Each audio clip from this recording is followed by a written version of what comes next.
Good evening, everyone, and welcome to the annual John C. Rouman Lecture Series for the fall. I'm Scott Smith. I'm a member of the Rouman Lecture Series board and coordinator of the Classics program.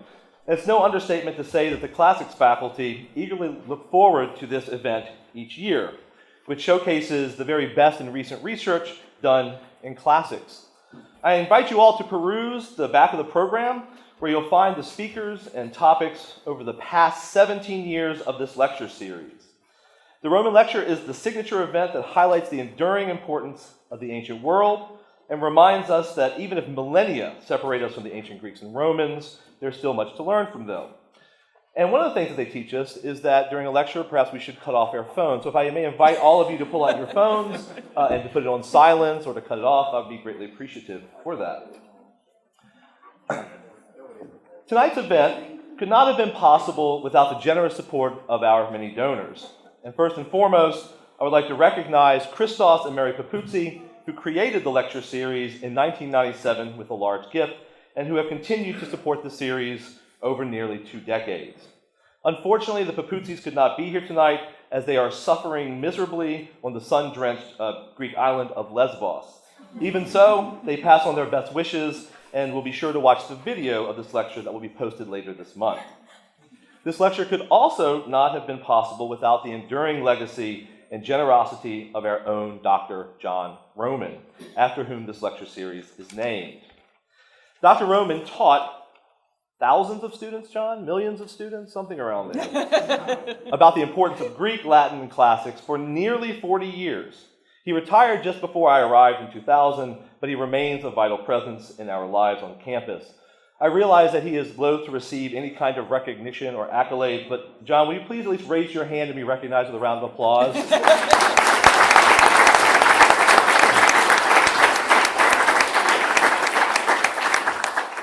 John Rouman spent decades teaching us the past still matters and can inform our own lives today. While some may think that matters of gender and identity, power dynamics, and politics are the sole provinces of the modern era, nothing could be further from the truth. Indeed, tonight's speaker, Professor of Classics and Ancient Studies in Barnard College in New York City, will offer insight into the interaction of female virtue and domestic space, or more bluntly put, women in houses. In fact, one of our speaker's primary fields of interest is how space of different kinds reflect and project cultural forces and dynamics. And as I was driving in this morning, I started thinking back to my childhood days and my old house. When I walked through the front door, there was on the right a formal dining room, and on the left was a sitting room, which was ornately decorated and immaculately kept. We were never to disturb this room. It was forbidden. We may have used the dining room a couple times for Thanksgiving dinners, but to this day, I have never seen that sitting room once used for sitting. No one has ever, as I know, entered that room. And it dawned on me that my mother and father were trying to project some kind of message about the house through this room. So our speaker's focus on gender and domestic settings is something that's important, and I think that our speaker has been investigating this for something like 20 years now. Her first book on the subject came out in 2005, which was called Gender, Domesticity in the Age of Augustus, which happened to receive the prestigious Goodman Award of Merit from the American Philological Association, now known as the Society for Classical Studies. More recently, in 2014, she came out with another book entitled Graffiti and the Literary Landscape of Roman Pompeii, which I happened to encounter just moments after it was published in an undergraduate's thesis late last year. It, like her earlier work, combines close philological reading with theoretical innovation. And currently, she's turned her attention to the relationship between money and women and money in Roman culture. Tonight, our speaker will take us into the Roman house, into the atrium and other spaces where feminine virtue was encountered. And so, without further ado, I present Dr. Kristina Milnor, who will deliver the lecture on Girls Gone Good, Experimenting Feminine Virtue in the Roman House. Dr. Milnor?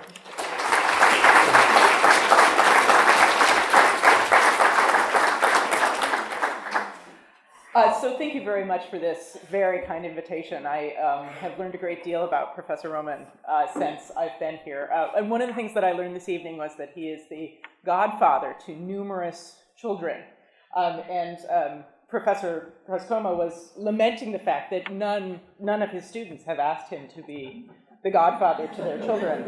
So I put that out there. say hello to the nice person next to you.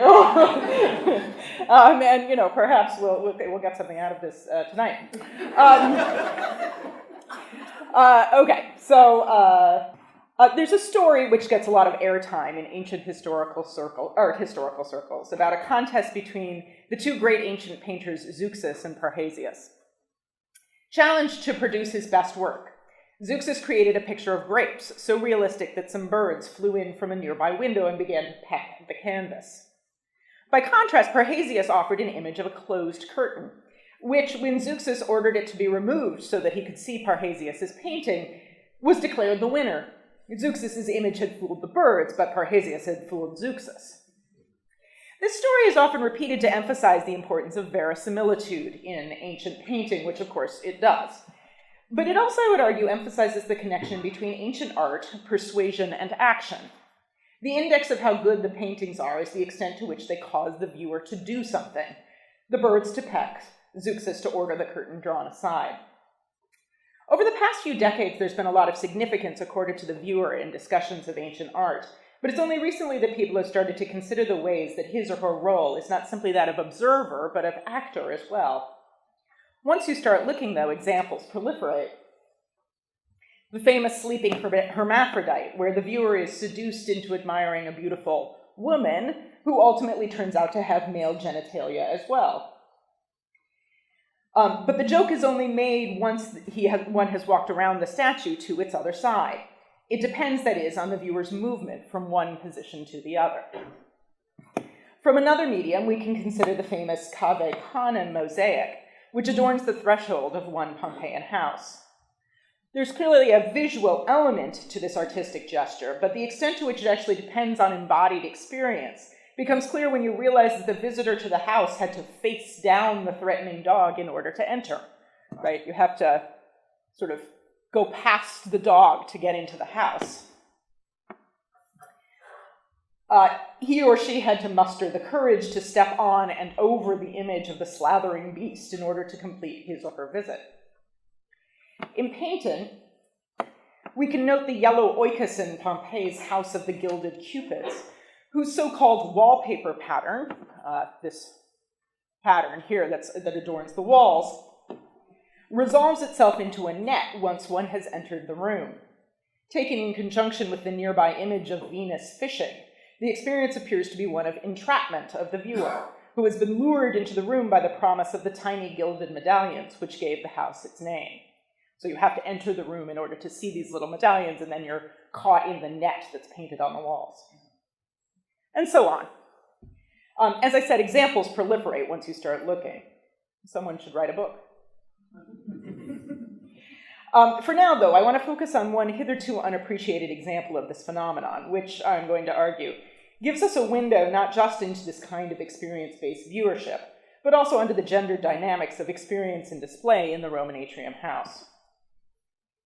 As in many pre-modern societies, the Roman, at least in theory, was divided by gender between the civic and domestic spheres.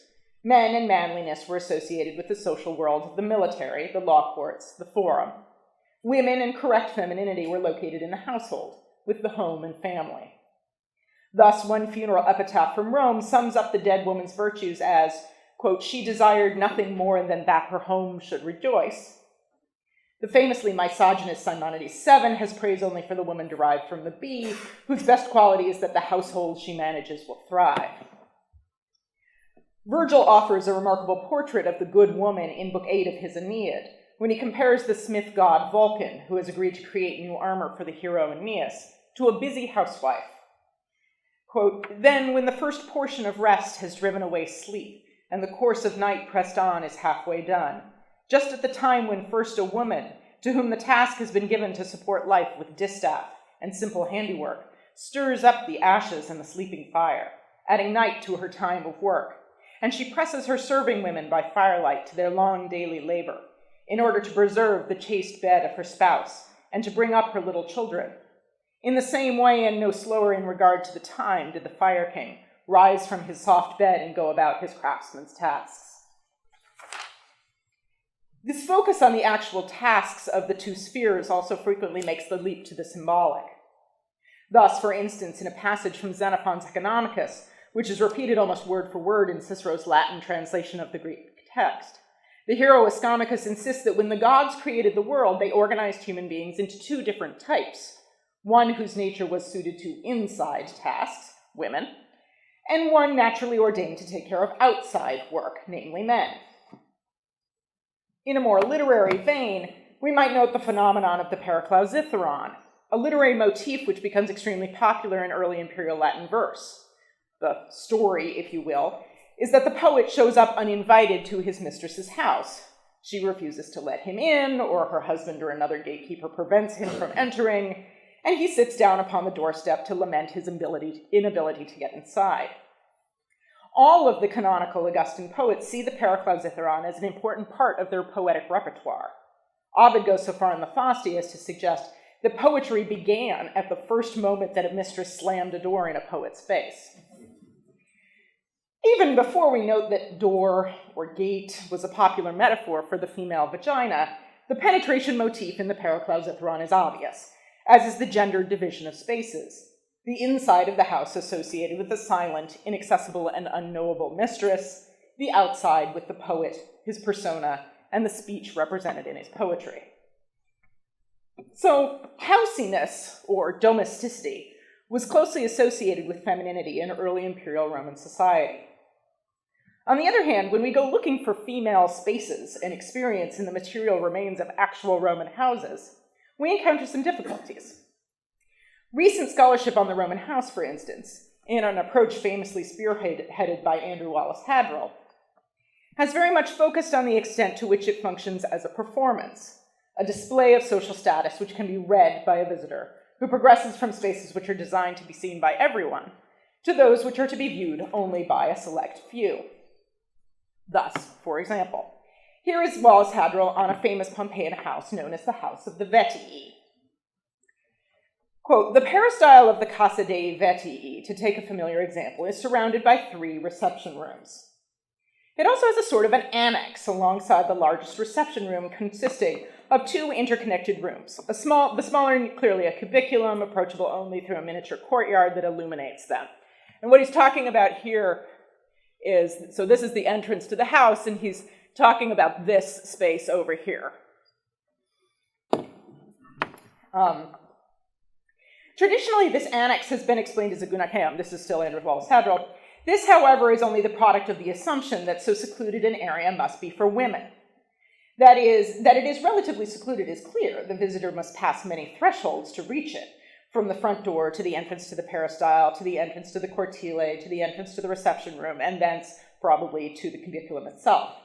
But why assume that such seclusion is designed for the mistress as opposed to the master? The arrangement is well designed to give a sense of increasing privilege in approaching the most intimate spot in the house.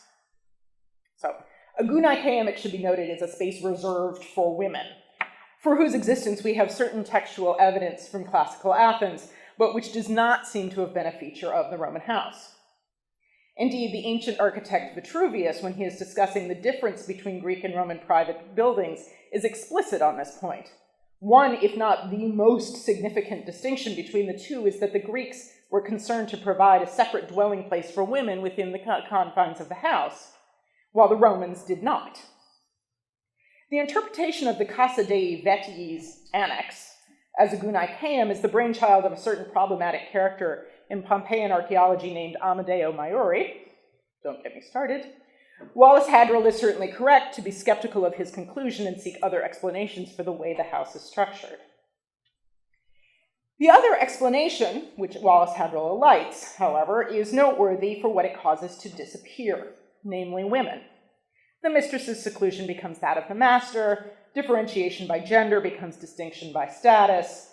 The view which we are given of the house of the Vetii is that of someone, implicitly a male someone, entering the house from the outside. The visitor must pass many thresholds. Now, please don't misunderstand me. I'm not arguing for Maiori here, perish the thought. I'm not even saying that Wallace Hadrill is wrong in his reading. In fact, Wallace Hadrill didn't come up with this vision out of nowhere.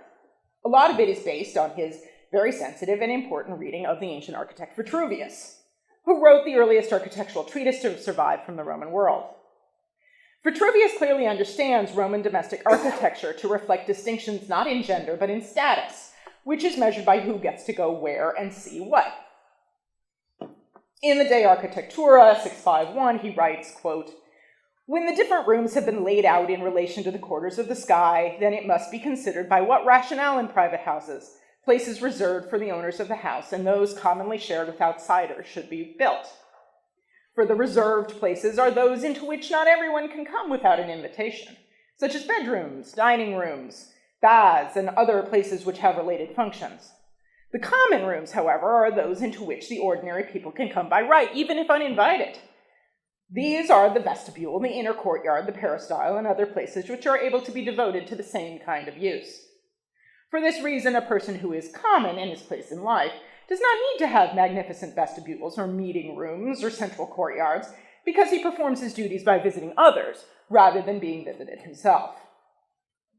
Vitruvius, like Wallace Hadrill, sees the Roman house from the outside in and distinguishes its zones by which visitors from outside the family are able to enter. We are back, I would argue, to our penetration motif, here expressed in scientific terms rather than, as in the Paraklausithyron, as part of a literary game. Note that even when he speaks of those spaces reserved for the owners of the upper-class house, Vitruvius's vocabulary indicates that he does not mean the family in either modern or Roman sense. Rather, he speaks of propria loca patribus familiarum, that is, places belonging literally to male heads of households. Again, this is not to say we are wrong per se to read Roman domestic architecture through Vitruvius's eyes. Rather, it is to underscore the fact that to do so is to take on a perspective which is very clearly coded as male. Is there, then, no place for femininity in the Roman house? Note, please, that I'm not saying a place for women, which is a social, historical, and material question which might be answered in a number of different ways. Rather, I'm interested here in the representational purchase which women had, or might have had, on Roman domestic interiors, and the ways in which ideas about femaleness might be used to frame certain experiences of their decorative programs. Which brings us, at long last, to the house of Marcus Lucretius Fronto in Pompeii.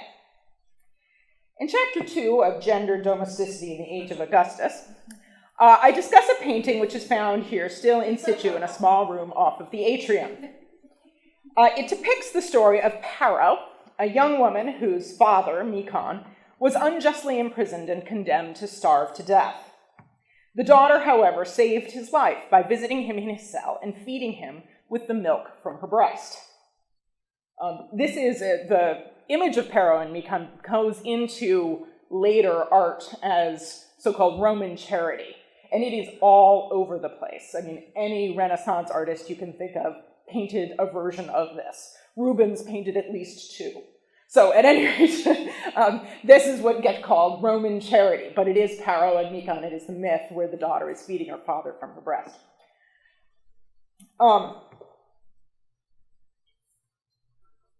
Okay, so although now badly decayed, we can determine from other examples preserved in Pompeii that the picture in the house of Marcus Lucretius Fronto shows the woman seated before a barred window, offering her breast to the old man lying across her lap.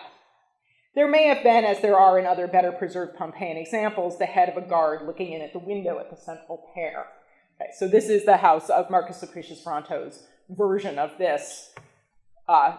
This is Pero here, that's Mecon, there's the barred window. It is a remarkable image, and not just because wall paintings of women behaving virtuously are rare, but because it is extremely explicit in its moral message. Not only are both main figures carefully labeled to identify who they are, so their names are actually written in. You can't really see it very well here, but this says Pero, and down here it says Mecon. But the picture also comes equipped with a short ekphrastic poem, which explains the significance of the painting. The three elegiac couplets call on the viewer to see and admire the heroism of Pero, who gives to her father the nourishment made for her own children, and concludes by invoking two great feminine virtues illustrated here. Tristis inest cum pietate pudor, quote, there is sad modesty in her along with piety. And this is the ekphrastic epigram, so there's 3 couplets written here, which tell you about the painting. When I wrote about this painting in my first book, I made much of the fact that the image is visible to the outside visitor to the house's atrium, and thus may be seen to display female domestic virtue as part of the decorative program of the house. I wrote, "The story places Pero simultaneously in the position of mother and daughter, emphasizing the role which women have as guarantors of the continuing cycle of generations, reproducing the next while still supporting the last. In this sense, the picture of Pero and Mecon serves to advertise the importance of a strong and virtuous family life to the owner of the house of Lucretius Fronto, a statement about domestic values in the domestic space which the visitor has just entered." Okay, fair enough. It is certainly true that the image makes a strong statement and that the composition is simple and striking enough that it would be readable by someone standing well outside the room. And this just gives you a view of the room in which the painting is found from the atrium. So the lighting is not good, but you can see that's the painting, right? And this is if you're standing there and looking in, and you can kind of see it. And this is the entrance or the exit to the street. On the other hand, what Milnor 2005 does not discuss is the fact that with the most heavily moralizing element of the painting, namely the ekphrastic epigram, would not be visible to the hypothetical visitor to the atrium. Indeed, both the placement and size of the poem require entering the room and approaching the painting closely in order to be able to read it. To be fair, the intended function of that text is difficult to define. We have few, if any, parallel examples from Pompeii, and there are a number of other representations of this myth from the city in different media, here are some little decorative terracottas, whose creators do not seem to have thought an explanatory text was required to understand what was going on. Different scholars have offered different interpretations over the years. John Clark, for instance, in the Houses of Roman Italy, imagines it as some kind of teaching tool to be used for the edification of the children he imagines slept in this room. This is certainly possible, although even he has subsequently noted that the placement of the room off the atrium and next to the tablinum, as well as what we know about ancient sleeping habits, make it unlikely that this was in fact a child's bedroom. I'm not going to offer you a definitive interpretation of the poem here, but I do want to point out that regardless of why it was originally written on the painting, one effect of it is to reward the close approach it requires. It draws you in, enriching the experience of the image both by interpreting its meaning and by urging a closer examination of its details. Although the text is fragmentary, we know that in addition to praising Pero, it invites the viewer to look upon the face of the daughter, the old man's thin neck, and the veins which shine with the flowing milk. In other words, it adds a dimension of experience to the painting which is only visible from inside the room. It encourages the viewer to leave the open atrium behind and to see the painting from within the much more enclosed room on whose wall it is placed. The poem then underscores the importance of understanding the poem from a position of interiority. Not perhaps surprising, since interiority is a significant theme or motif of the myth it depicts. Not only is the scene set inside the confines of the prison, something which is emphasized by the very unusual in Roman painting inclusion of the window to the outside, but more fundamentally, it is the radical and remarkable interiority of the female body which renders Pero's mission a success. The versions of the myth which are found in Latin texts, such as that in Valerius Maximus, emphasize the fact that every time the daughter visited the prison, the guards would search her thoroughly to see that she did not carry in food, and that they were baffled that somehow her parent did not starve. The point is that they did not conceptualize the food which she could carry within her body, nor could they have taken it from her if they did. Indeed, the triumphant insideness of Pero's female body is, I would argue, underscored by the final line of the ekphrastic epigram written on the painting, Tristis in est cum pietate pudor. Scholars have been divided on how to understand in est. Is this, there is a sad modesty along with piety in it, i.e. the myth or the painting, or in her, i.e. Pero? The point, I think, is that it is both. But the latter interpretation serves us to remind us of and elide the difference between her virtues and what she actually holds within her body, namely the milk which saves her father's life. In sum, then, the painting of Pero and Mecon in the house of Marcus Lucretius Fronto thematizes interiority, and in addition enforces it experientially by drawing the viewer into the small enclosed room from the open atrium. In fact, a similar effect can be seen in another space in Pompeii, one which, again, not coincidentally, features a painting of Pero and Mecon. This is a small business and house complex in the city's 9th region, consisting of a front shop, A, which is open to an atrium, B, beyond which in turn gives way to a triclinium, C, behind which is a garden, E, and some cubicula, F, G, and H. For what is a comparatively small dwelling, the decorative schema is fairly elaborate and of high quality. This is particularly true of the room identified as a triclinium, which featured pretty fourth-style wall paintings. This is a painting done at the time of excavation. Doesn't look like this now. Including inset mythological panels on the north and south walls, so sort of inset in the middle here. The west wall featured the door to the atrium and shop, while the east wall was almost entirely taken up by a picture window, looking out into the viridarium or garden beyond.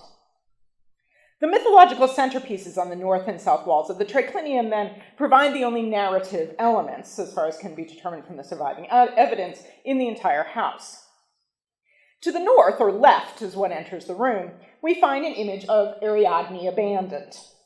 She lies naked on a rocky shore, having just awoken from sleep to find that her perfidious lover Theseus has sailed away.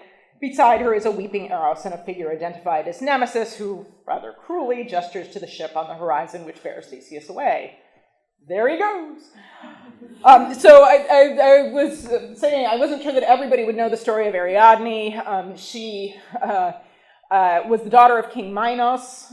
Theseus, the Greek hero Theseus, comes to deal with the Minotaur, who is in fact her brother, right? Her half-brother.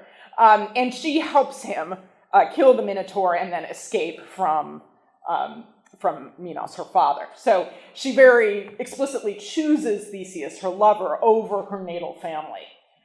Theseus then, of course, pays her back by abandoning her on the island of Naxos. Right, so the story then goes on from there, but this depicts the moment of abandonment, which was quite popular in Pompeian painting. The pendant painting on the opposite wall depicts Pero and Mecon, in a representation which, except for the absence of an ekphrastic epigram and names to identify the figures, mirrors that found on the wall of the cubiculum in the house of Marcus Lucretius Fronto, although in this case Mecon suckles from his daughter's right breast rather than her left. The contrast between the two pendant paintings in this space, Ariadne on one hand, Pero and Mecon on the other, is actually unusually evident, since it is not often clear what, if any, thematic connections there are between different paintings in the Roman house. Here, though, we have to the left, as one enters the room, Ariadne, naked and caught in the moment of abandonment when the lover for whom she betrayed her family has left her behind. Of course, it is true the myth continues with her discovery and redemption by the god Dionysus, a scene which is depicted elsewhere in Roman painting, but the focus of this particular image, and others built on the same model, is Ariadne's lowest moment, when she realizes that Theseus was only using her to solve the riddle of the labyrinth, and that she has now, in consequence, lost both natal family and lover. The consequential nature of her abandonment is emphasized in this image by the figure of Nemesis, pointing to Theseus's departing ship, and more metaphorically by Ariadne's exposed position. Having betrayed her house, she is now left outside and exposed without even a rudimentary shelter from the elements. Even her clothing has fallen away, the drapery forming a V-shape below her groin, which emphasizes her transgressive sexuality. This type of Ariadne painting, thus, to quote David Frederick, epitomizes the presentation of the female body in many central panel paintings, as the object of the scopophilic gaze and or the object of voyeuristic violence. Within the house at 925, however, this image contrasts with that of Pero and Mecon on the opposite wall. While Ariadne's body is exposed to the viewer, Pero is almost entirely clothed except for the breast, which she covers and holds to the mouth of the old man. While Ariadne lies exposed on the rocky shore, bereft of family and shelter, Pero sits inside the prison nurturing her father. The Pero Mecon painting even provides an internal viewer of the two central figures, since this is one of the examples of the image which clearly depicts the head of a guard looking in through the barred window. So there is the guard looking in. But given that within the myth, the guard is the obstacle which Pero's piety is able to circumvent, and his gaze here marks the unfortunate moment of discovery of her trick, there may be some reluctance to align ourselves with him. Rather, as we, as viewers of the painting along with the guard, peer in at the private moment between Pero and Mecon, note the absorption with one another which their gazes display, we may feel a certain shame at the invasion. There is, however, one further contrast between the paintings, one which further emphasizes the thematized interiority of the image of Pero and Mecon. These paintings, as I noted, adorned opposite walls of the triclinium in House 925, but there is one significant difference between them. The painting of Ariadne on the northern wall, due to the absence of internal barriers in the space, would have been visible almost immediately upon entering the shop from the street, and then from a wide variety of positions as one passed through the atrium to approach the triclinium. The painting on the southern wall, however, that of Pero and Mecon, is blocked from the approaching viewer by a small projecting wall flanking the door. It would only have been visible to someone hugging the northern wall as she or he approached the triclinium, or more likely, once the viewer entered the room. So this, on the plan, is the little projecting wall. That's the wall I'm talking about. But what effect that wall has is that you actually can't see the painting until you're actually in the room, effectively. In other words, like the painting of Pero and Mecon in the house of Marcus Lucretius Fronto, this painting too encourages, almost insists upon, the viewer seeing it from a position of interiority, from inside the room rather than from outside in the shop or atrium. Moreover, it is worth noting that this room, like the prison cell in which Pero and Mecon sit, is fitted with a window. There's the window. This is, in fact, also true of the room in the house of Marcus Lucretius Fronto discussed earlier, so that in both cases there are certain similarities between the three-dimensional space in which the viewer will find herself and the two-dimensional space depicted in the painting. On the one hand, therefore, the painting of Ariadne in this triclinium supports what I have argued is a masculine experience of Roman domestic space, as it reveals to the visitor from afar the exposed and objectified female body at its center. The painting of Pero and Mecon, on the other hand, promotes a feminine position of viewing, one which invites an internal and intimate experience of the image, endorses identification with the female figure at the center of the myth, and suggests that the penetrative viewing position, that of the guard, is morally compromised. But here is the major difference between the context of the Pero and Mecon painting in 925 and the one in the house of Marcus Lucretius Fronto. In the latter instance, entering the room to see the Pero painting does not just place the viewer in a parallel position with the inside figures of the painting. It also enables him or her to see the part of the room's decorative program, which is invisible to someone standing outside the room. This consists of two elements. First are two small tondo portraits placed on either side of the door which leads to the atrium. Both are children, one a boy who has been given the winged hat and caduceus of Mercury, and the other a young girl. These images have been variously interpreted. Most scholars see them as the son and daughter of the family, although it has been suggested, mostly on the strength of the divine attributes painted on the boy, that both might be deceased. This can, of course, only be speculated, but it's worth noting that children generally are quite rare in Roman art, even in Pompeian painting, and that the pair of tondo portraits from the house of Marcus Lucretius Fronto is, as far as I know, unique. Again, I'm not proposing a definitive explanation of who these children are or what they are doing on this wall, but I do want to point out the fact that, as one stands in the room before the painting of Pero and Mecon, their images frame the view of the atrium, the fauces, and the door to the street. In other words, this is the reverse of the penetrative view of the house of Marcus Lucretius Fronto. This is from the inside looking out. In that sense, it is not surprising that representations of children, whose care is certainly part of the domestica bona prized in a good woman, surround the scene.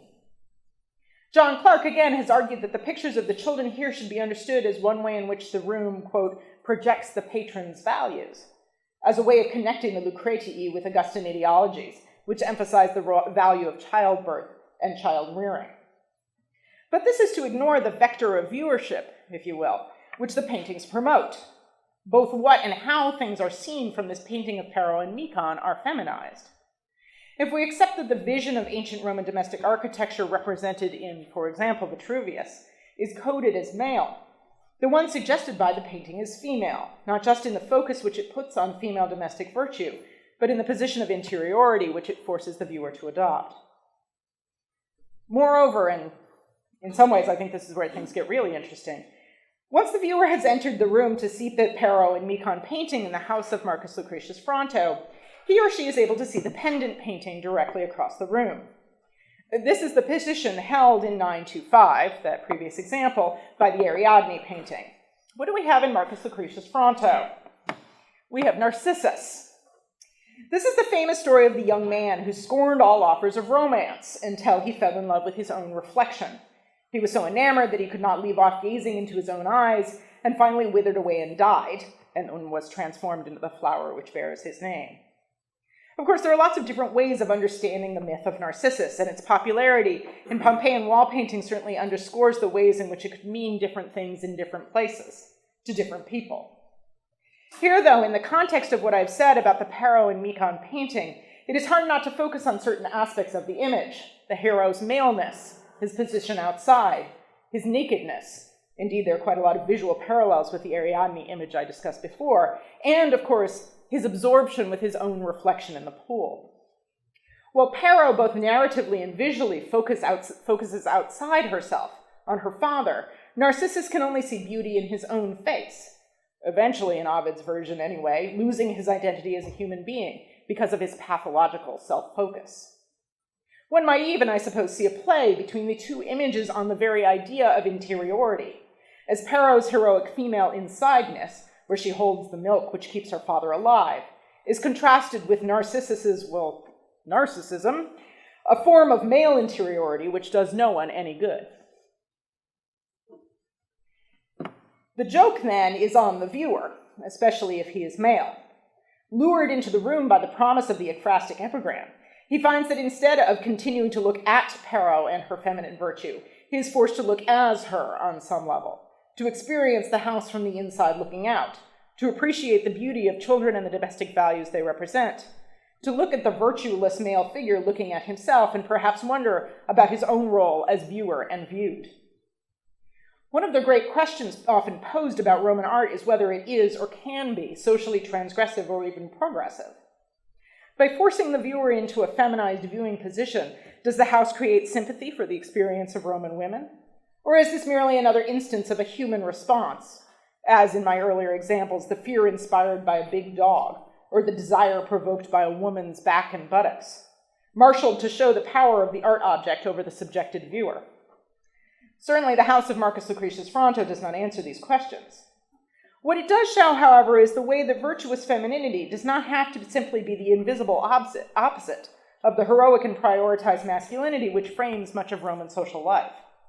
Even in this contained and controlled form, the imposed female perspective has the capacity to force the viewer to examine his or her assumptions about the way the world works, to embrace the idea that the counter-narrative must sometimes be heard, and to consider that there may exist a radical and resistant undertow to even the most hegemonic paradigms, positions, and politics. Thank you.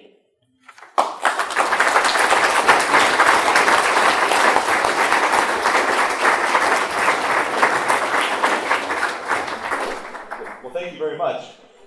We have time for some questions. If you could please raise your hand, I will bring the microphone to you so we can get this recorded. So, are there any questions for our speaker? Thank you. That's excellent. Can you speak into the Yes. So a general question here, wondering what your take might be on this. Pompeii certainly has a reputation for its using women in the brothels. And I've heard reports that for a town of its size, maybe somewhere in 10,000, there were maybe 31 brothels. maybe 3 on every block in some areas. So I'm wondering these particular pictures of virtuous women, where this house owner, if you have any ideas, fit into this society in Pompeii that was so dominated by servicing merchants. That's an excellent question. The statistics about brothels in Pompeii are a little dicey because it depends on how you count, right? So there is one purpose-built brothel in Pompeii. It is clearly a brothel. It looks like a brothel. It has little rooms with beds in them, pictures of people doing things to each other. So it is clearly a brothel. What get identified as brothels elsewhere tend to be rooms that have erotic pictures in them. And the question is, to what extent do those pictures reflect what's going on in the room? Because you might have an erotic picture on your wall, even if it's a wall you just hang, or a room you just hang out in, not necessarily a place where you pay to have sex with somebody. So, I think the statistics on the brothels in Pompeii you need to kind of take with a grain of salt. But it is true that there seems to have been a thriving discourse about sex and sexuality in Pompeii. It was a very heavily kind of commercial town. People passed through it a lot, so I think there were services provided to those sailors. So yes, I think there's certainly that existed. Marcus Lucretius Fronto, if we accept that he is in fact the owner of this house, which is a little dicey, was a person of some standing in the community.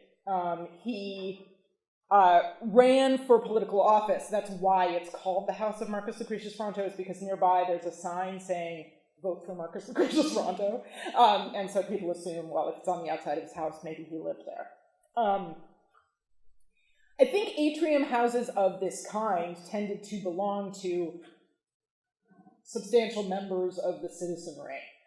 That doesn't mean that they were not implicated in the sexy discourse of Pompeii. There's a lot. If you go to Pompeii, you see lots of sexy pictures. If you go to the Naples Museum, you used to have to bribe the guards. You don't have to bribe the guards anymore. But to see the Gabinetto Segreto, where they keep all of the objects that show people having sex and pictures of phalluses and all of that stuff. So Pompeii was both formally and informally dedicated to the goddess of love, to Venus. So the Venus Pompeiana was sort of their patron goddess.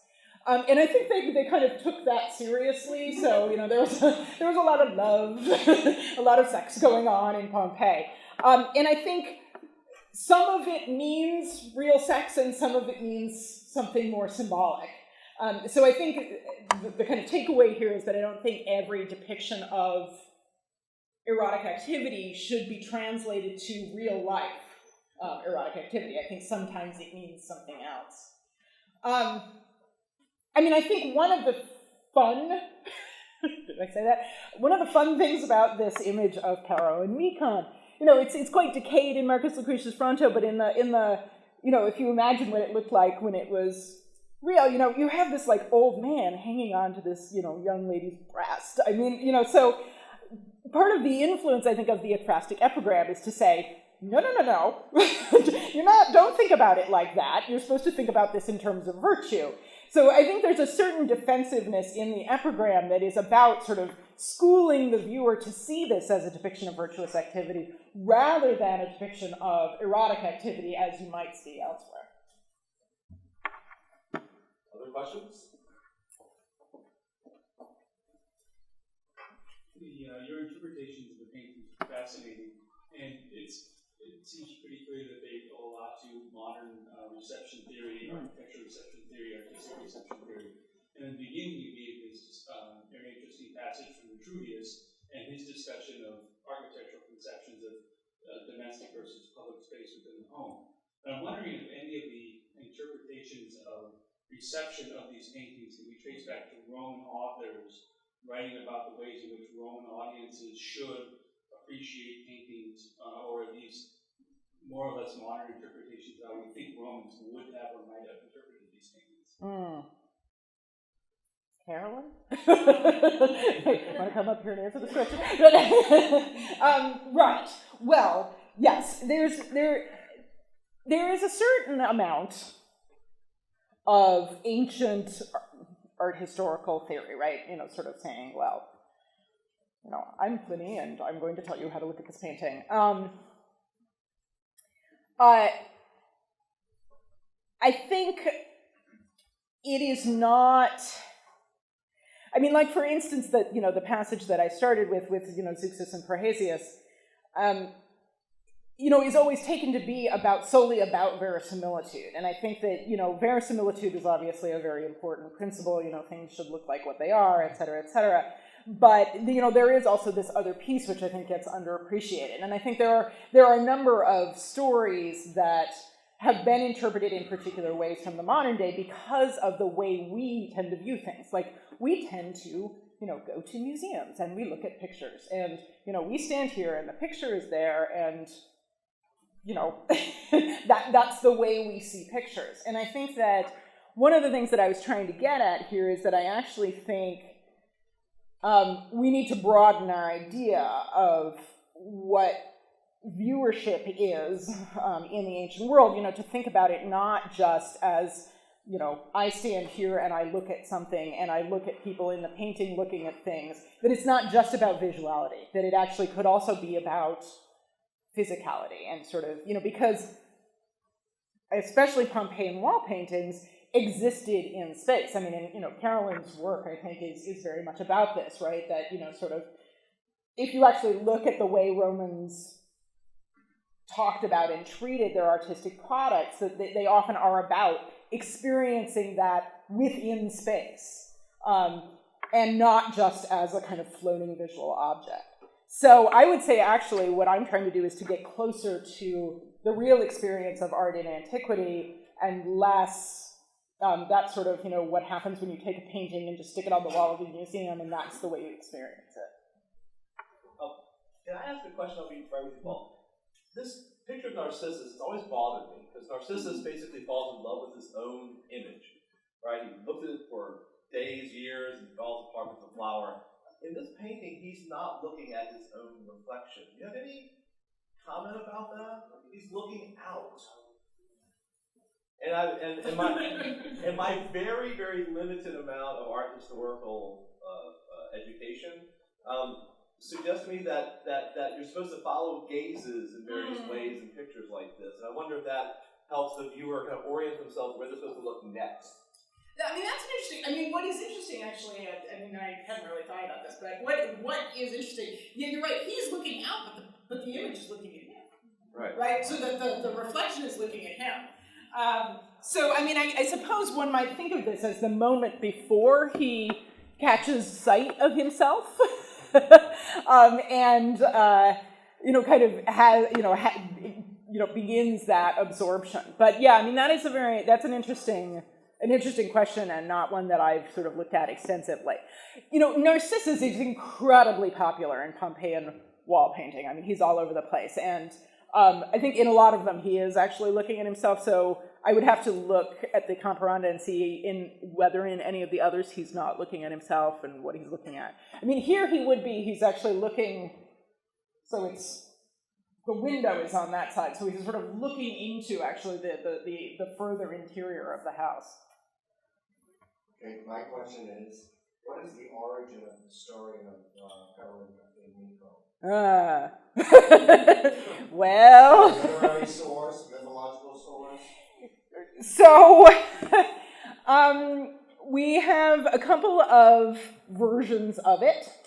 The one that I think is most relevant here is Valerius Maximus, who was a Roman writer who wrote this handbook called Memorable Words and Deeds, and it's basically like little paragraphs about various characters from mythology and history. Let's say you want to tell a story about piety. Here are 5 stories you could use. It's a whole long book of this. So this is a story about piety. But interestingly for Valerius Maximus, he actually is quite explicit and says, there's a famous painting of this, which you can see in Rome. And so Valerius, sort of explicitly says, yes, there is an art object that exists of this. So I think it's quite likely that these images in Pompeii are on some level derived from that famous painting that existed. Now, obviously, they're not copies of it because they differ from one another, but I think that that's probably the most likely kind of origin. Now, Pliny the Elder also has a couple of versions of this. In one, it's actually the mother that the daughter feeds in prison. And Pliny says that story took place on the site of what later became the Temple of Piety in Rome. So that's also a piece, but for Pliny, it's the mom. So the fact that we have the father here, I think probably links it closer to the painting than to that origin story in Pliny. Your students have a question?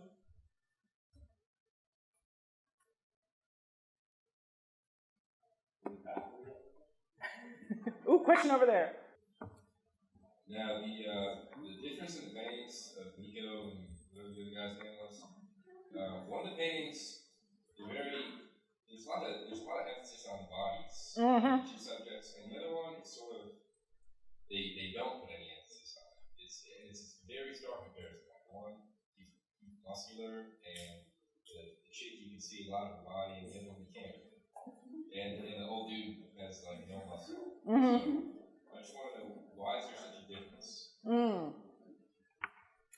Right, well, yeah, so I mean, I think the nudity is very important.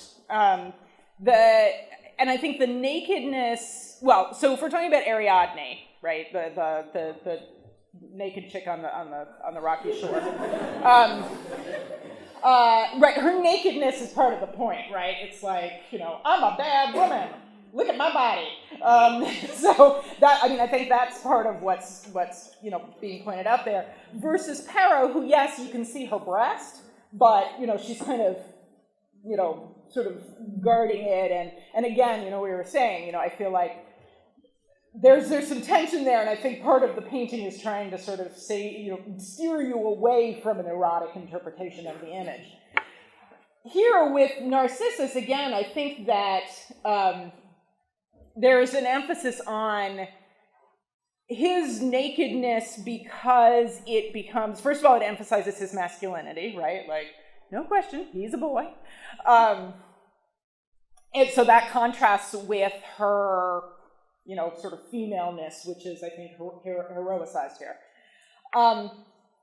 But also, I was talking about the kind of enclosedness and interiority as being one of the themes of the Pero and Mecon story. So part of that enclosedness is the pose of Pero, the draping of her body, the closed positioning of her versus her father, versus the kind of openness of Narcissus's body and the exposure of him to the viewer.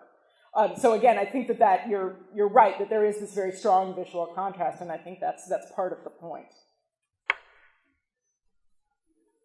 Okay. I'm just trying to better understand this. So these images of the woman, you said that when she's she's feeding her father, this would be an image that most people in Pompeii would be familiar with, so they would understand that this would be depicting a virtue. It wasn't we place it in there. It was like you said, it's more of a lesson for people as they walk through, rather than more just here's pretty painting, cool image. It's more of a learning experience with people, for the viewers who walk through, and kind of to be like, woman, you need to be virtuous. This is an act that you could do, or etc. Yeah, I mean, I think that Roman art, so again, I mean, and this kind of goes back to the way we think about the way you're supposed to experience art, right? You go to a museum and, you look at things that are on some level pretty, right? Like, the sort of standard, like, I like to go to museums, I like to see pretty pictures. So, that pleasure is a very big part of the experience of art, I think, in the modern day. I mean, until you get to, sort of later artists who are trying to push the envelope a little bit. But pleasure has always been a really important part of, artistic viewership, I think, in the West. The Romans, I think, were not necessarily in it for pleasure all the time. I think sometimes they're trying to make you uncomfortable. So, this picture of, the woman feeding this old guy from her breast, I think actually is meant to make you feel a little creeped out.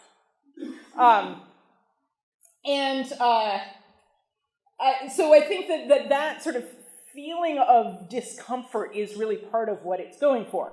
Now, in the House of Marcus Lucretius Fronto, the ekphrastic epigram, I think, helps you along towards, oh, here's this safe position that I can occupy, right? I can see this not as a, oh my God, that's creepy, but actually see it as, oh yes, it's all about virtue.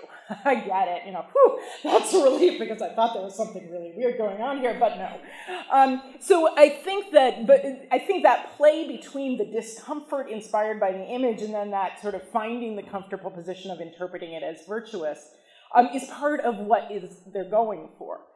So again, it kind of goes along with, the slathering dog at the threshold of the house of the tragic poet, really, that's the way you welcome visitors? Is to have this really big dog that's gonna bite you?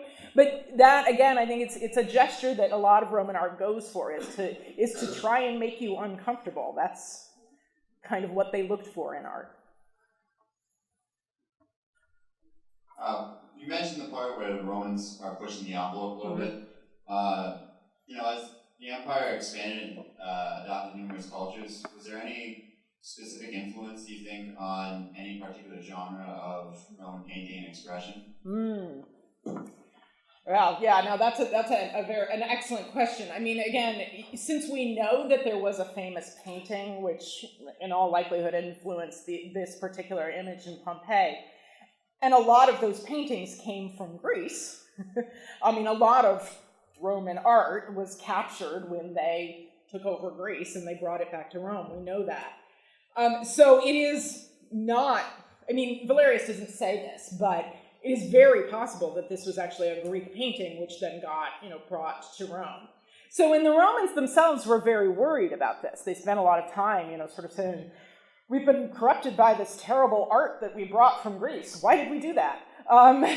So yeah, I think it becomes actually a very tricky question, is trying to separate out, you have these things that were originally produced in one cultural context, but then brought into a very different cultural context, and what does that do to them?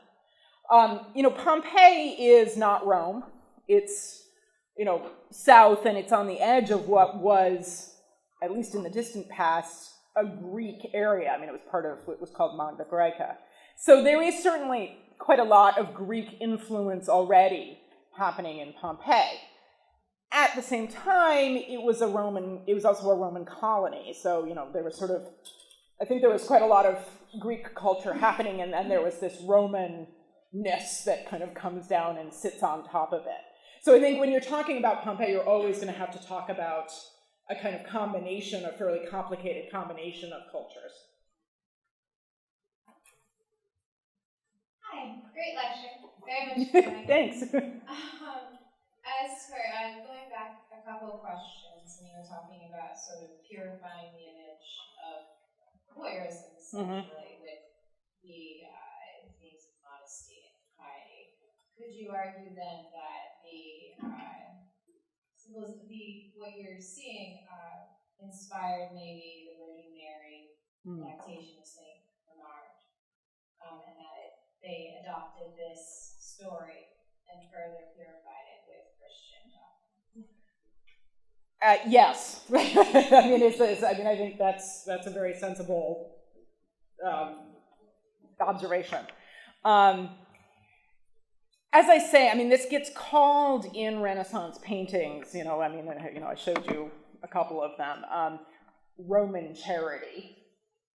But yeah, as an image of charity, as an image of selflessness and giving, it has a lot of purchase. And one of the interesting things to me, and I was sort of somewhat shocked by this when I realized it, is that a lot of these Renaissance paintings were actually painted before the discovery of Pompeii. So that is to say, even though they look compositionally quite similar, the Pompeian paintings and some of these ones that were done in the 16th century, the people in the 16th century hadn't seen these paintings. They did have the texts, right? So they had Valerius's description, they had Pliny's description, and based off of those, they then created these images. But yeah, so I think that it's less actually an image influence because, these don't show up until the middle of, really the early part of the 19th century when Pompeii starts to be excavated.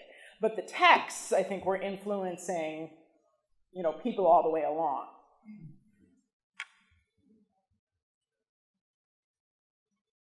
Very good talk. I'm impressed with all the answers that have been given, that you've been answering, that in the two paintings from Pompeii that you presented to us, the male figure, Mecon, basically is almost lost. Mm-hmm. And it's the female figures that we see that have been preserved. Now that could just be an accident, but I'd like to have your thoughts on it. Ooh, I hadn't really thought about that, but you're absolutely right.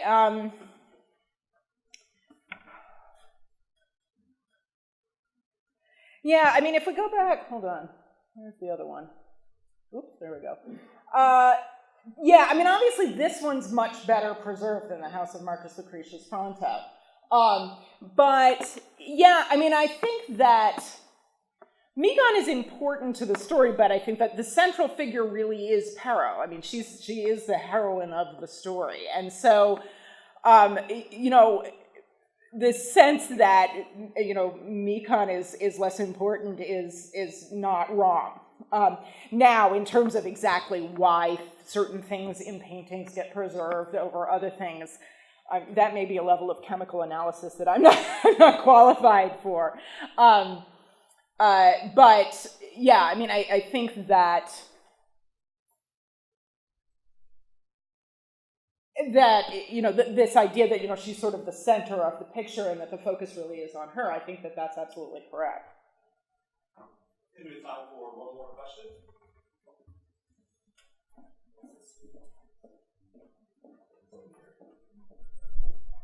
I wanted to ask about the space of the prison in the painting. It's an interior space.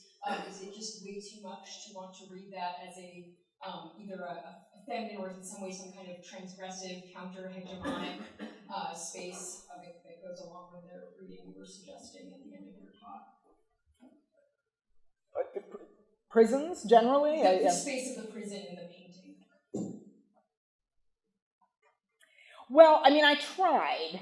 Even as I was reading, I was like, I don't know that really works. But what I was trying to do was to make the connection between the representation of the prison and the particular rooms in which these are found, right? So both of the rooms in which they're found are fairly small. They both have windows, sort of two outside-ish spaces.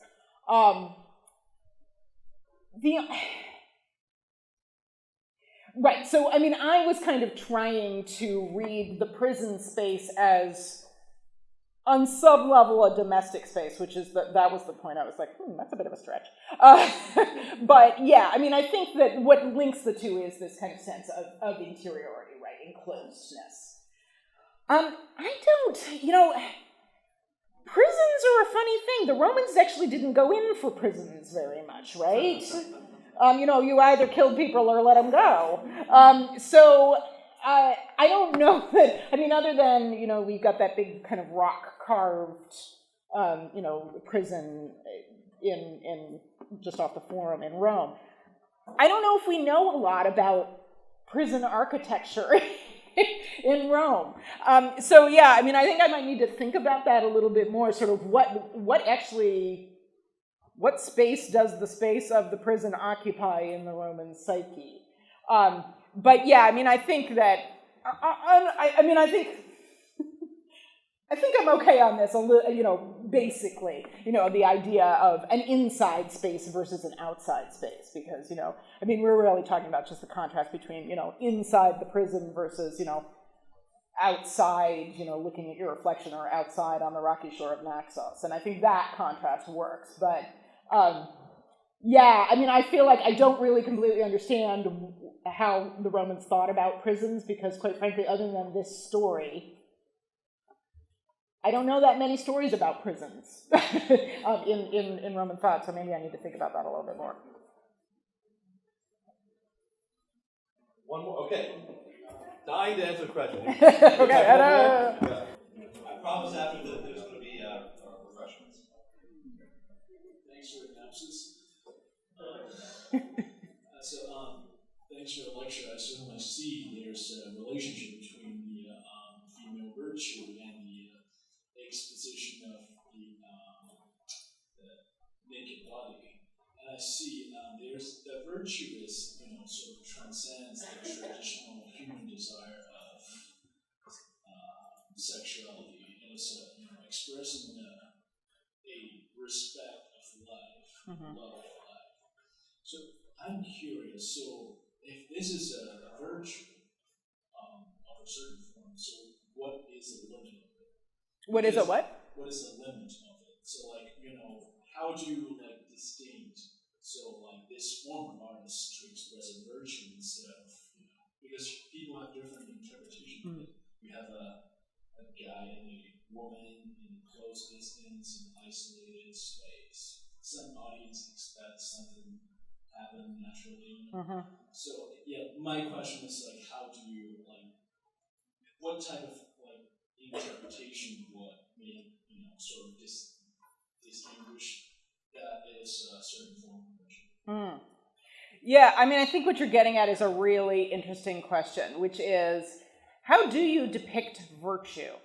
That's the basic question, right?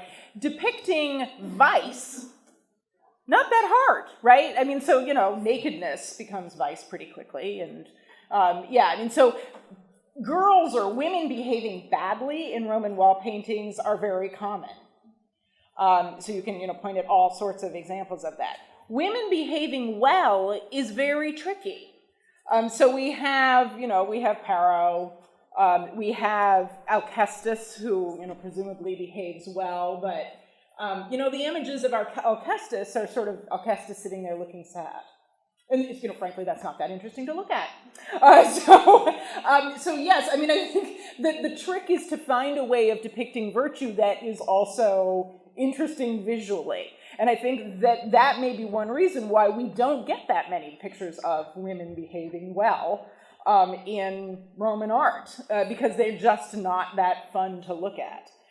Now that sounds a little facile, and we could get sort of more theoretical about it and talk about the scopophilic gaze and the act of viewing as being penetrative and and a lot of stuff like that. But I think that this question of what is how do you depict virtue is one of the things that I was trying to get at here, because I do think that it's because of the Romans' interest in female domesticity, and that's something I believe in, that at a certain point they get really interested in, good women. They wanted to find a way to depict it, but they had this challenge. And I think the image of Pero and Mecon is one partial answer to that challenge. But I think what you're picking up on is that it is actually quite a difficult proposition. And you realize that's not a total answer to your question, but I think that's something we should all think about a little bit more, is, what does it look like to actually depict women behaving well? Well, this need not be the last moment of intellectual discourse. We can all filter outside, have some refreshments, capture some more questions from Kristina. Can we please thank her once more for